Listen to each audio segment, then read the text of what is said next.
January 28th, 1393. The King of France is at a party, chained to 5 other men, covered head to toe in sticky tar and animal hair.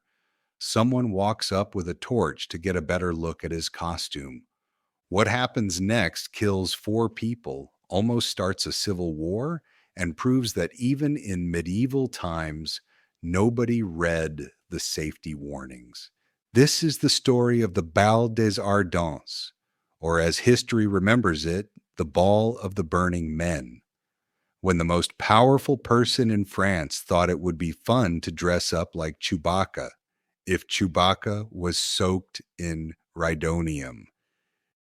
You're listening to Wait, That Actually Happened, where we prove history is stranger than fiction. I'm your host, author Daniel P. Douglas, and today we're heading to medieval France for a fancy ball where things got squatchy and King Charles VI almost became a human torch. Okay, let's set the scene for this weird historical moment.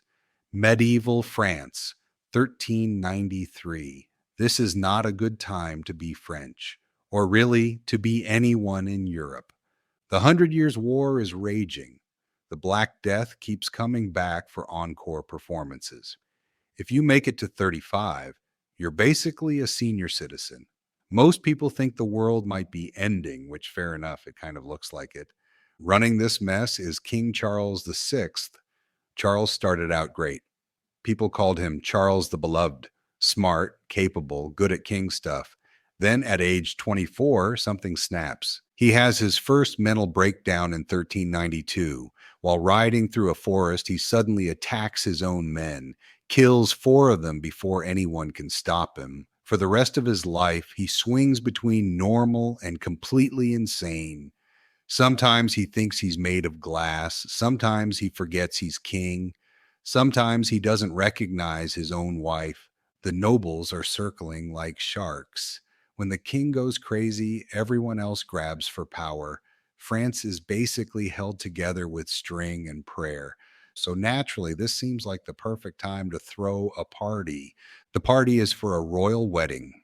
One of the queen's ladies in waiting is getting married for the 3rd time, which in medieval times is basically collecting husbands like Pokemon cards. The queen throws a massive celebration at the Hotel Saint Paul in Paris. And someone has a fun idea. Let's do a masquerade. Specifically, let's dress up as wild men. Yeah, that's right. Things were about to get squatchy. Now, wild men were a big deal in medieval culture. Think of them like medieval Bigfoot, hairy, savage creatures who lived in the woods, half man, half beast. Every castle had wild man decorations. Every party had someone dressed as one. But King Charles and his buddies decide to take it next level. 6 men volunteer for this stunt. The king himself, plus 5 young nobles. And they don't just throw on a furry suit. Oh no. They commit to the bit. First, they put on linen outfits, tight-fitting ones. Then, here's where it gets spectacularly stupid. They cover the linen with pitch. That's basically tar. The same stuff you use to waterproof boats. The same stuff that burns really, really well. On top of the pitch, they stick frayed hemp and flax. This makes them look hairy and wild. They basically turn themselves into human candles, then cover themselves in kindling. Then, because this isn't dangerous enough, they chain themselves together, all 6 men connected by chains so they can dance as a group. The costumes work perfectly. They look absolutely terrifying, like 6 monsters who just crawled out of the woods. Nobody can tell who they are, not even that one of them is the actual king.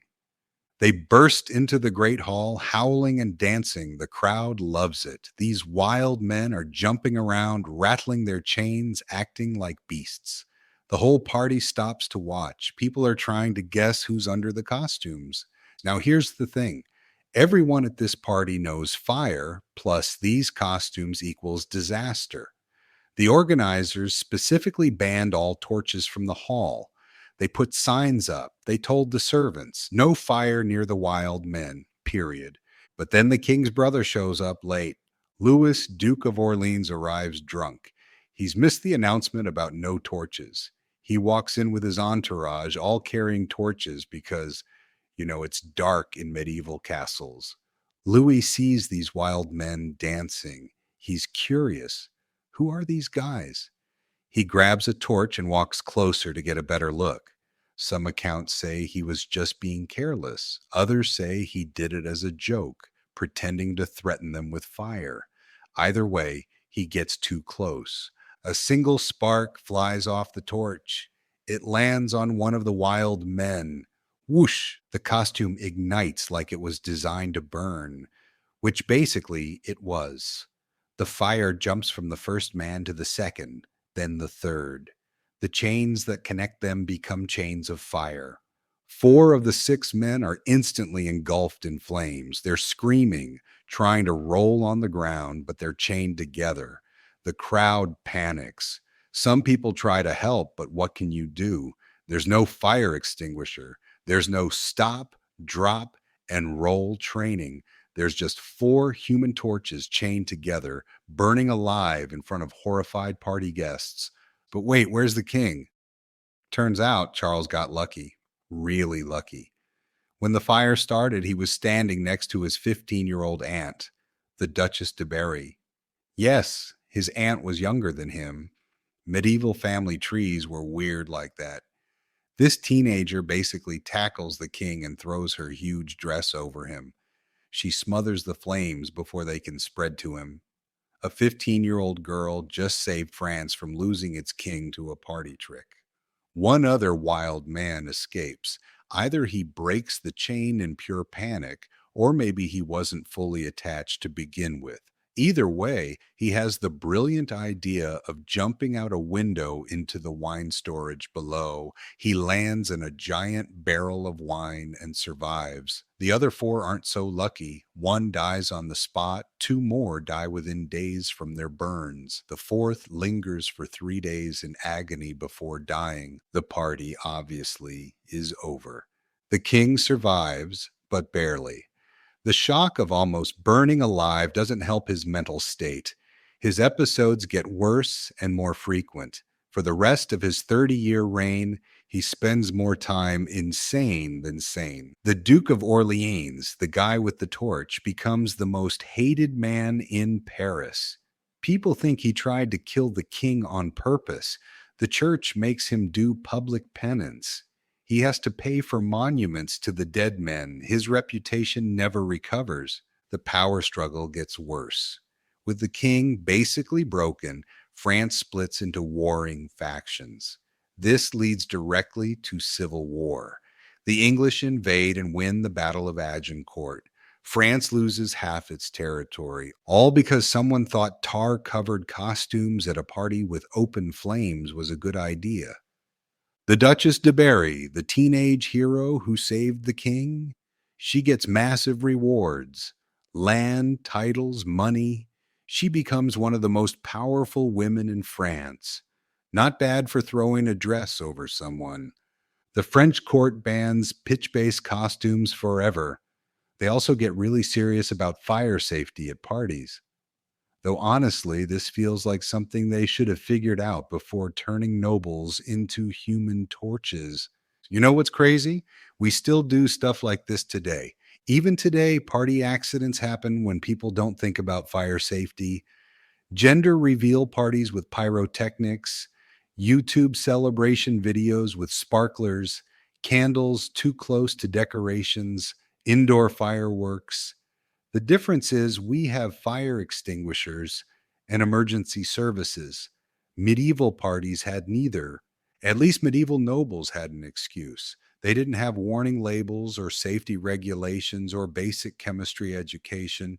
We still see people get hurt with flaming drinks at bars, birthday candles that get out of control, or campfire stunts that go sideways. Fire is dangerous, always has been, always will be. The Bal des Ardents wasn't just about bad costumes, it was about powerful people thinking rules don't apply to them. No torches meant no torches for regular people. The Duke walked in with fire because he could. Sound familiar? Rules for thee, but not for me. Some things never change. So that's the Bal des Ardents. When the King of France and his nobles decided to cosplay as forest monsters using the most flammable materials possible, then acted surprised when it went wrong. Next week, we're heading to Holland for Tulip Mania, when people paid more for a single tulip bulb than a house. Yes, really. They destroyed their economy over flowers that you can buy for $3 at Walmart today. Be sure to check out my Substack intelligence bulletin from author Daniel P. Douglas for more podcast series, written articles, and links to my books. Until next time, remember, truth is stranger than fiction, and history is weirder than you think. Thanks, everyone, for listening. Have a memorable day.